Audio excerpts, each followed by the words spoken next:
have seen this kind of edits, I'm here to give you the context behind them. Hello, my name is Dana and this is my book channel. In today's video we are going to talk about Eres, el amor de mi otra vida. A book that I read a few months ago and that I really want to talk about. Before getting in the history, I want to talk a little about the author. Well, the first book I read by the author was Desfibrilador, and honestly, I love all her poems. I really love how the author combines medicine and literature to create work like this. Well, the author name is Gilraen Earfalas. She's a general medical doctor and she is Mexican. She was born in Guerrero and she's known for reciting poetry on YouTube. Her work often talks about important topics such as gender violence, anxiety, and depression. She has written many great books, and right now I'm currently reading Llámame cuando no te encuentres. Well, something I really love about her is that she's very close to her work and her readers. She often creates stands, events, and activities related to her books. Now, let's talk about the story. This is a story of Emilia, a dentist who is engaged to the famous painter Daniel Gaston, and everything seems fine at first. But if we ignore the fact that all of Daniel at work focused on just one thing, painting his muse. He says is a product of his imagination, his alter ego, but Emilia is not completely convinced by this. Very soon she realized that this mysterious muse it's more than Daniel wants to admit. In the story, there are another very important character, and her name is Dani. Yeah, I know. Well, Daniel Muse, she's famous. She's a famous writer who comes from Spain, and she was my favorite character. She felt very human to me, and I grew to love her a lot. One of her most distinctive traits is that she always wears a red beret and red lipstick, just like the author. Yeah, I feel we can easily connect with the character because at some point in our lives, we have all been Emilia, Dani, or Daniel Gaston. One thing I really like about this book is that the story is completely focused on the world of art. That feels very fresh for a romance novel because it's not something you see very often. Also, I feel the author did this on purpose. Science poetry is an important part of her work. This allows her to include poems inside the story while telling a story about heartbreaking or disappointment. One thing I really like about this book is that the story is completely focusing on the world of art. That feels very fresh for a romance novel because it's not something you see very often. I also feel the author did this on purpose. Science poetry is an important part of her work.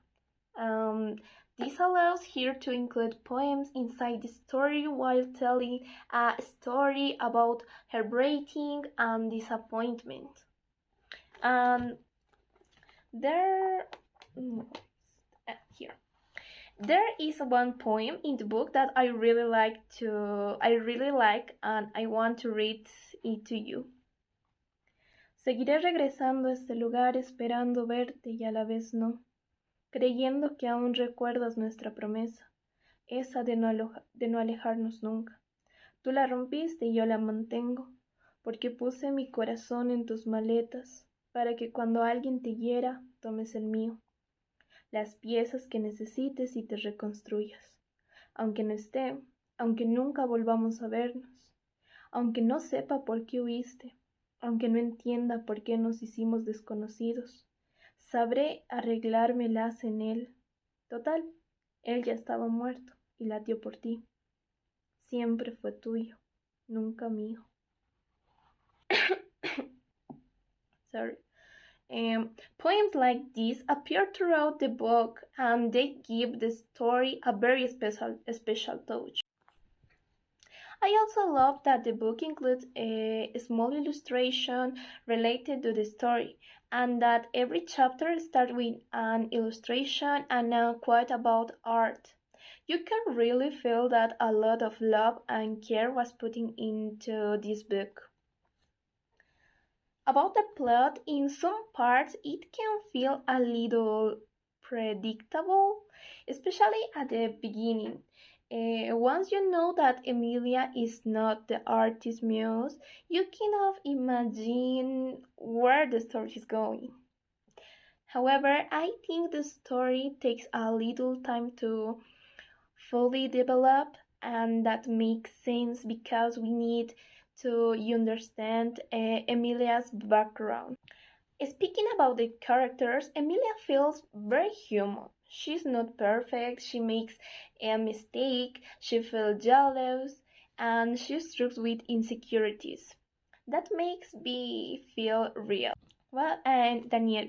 Daniel is the classic misunderstood artist, but thankfully he is not arrogant. Instead, he feels trouble and complex, which makes him more interesting. Emilia also has a friend named Diana who lives with her and her family.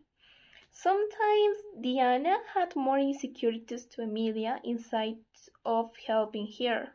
And then there is Diana's father. This novel is set in old-fashioned Mexico with very traditional and conservative values. Things like women staying in the kitchen, men working, and chaperone on dates are very common. Well, Diana's father is very sexist, and sometimes it can be frustrating. But it also makes sense because the story is set in another time. Even though the story can feel predictable at times, I think everything else makes up for it. It is a very enjoyable book. It is the kind of story where you let yourself feel, suffer with the protagonist, and just let the story flow. More than just a heartbreak story, this book talks about no feelings and not about competing with a memory and never winning, and about loving someone deeply even when that person is not meant for you. The last pages, especially the final line, give me goosebumps. When a book makes you feel that way, it means you connect with it. And I definitely did. Well, to finish, I want to ask you a question. Do you think your destiny is written in the stars, or do you think you can choose your own path? I will read your comments. Thank you so much for watching, and I will see you in the next video.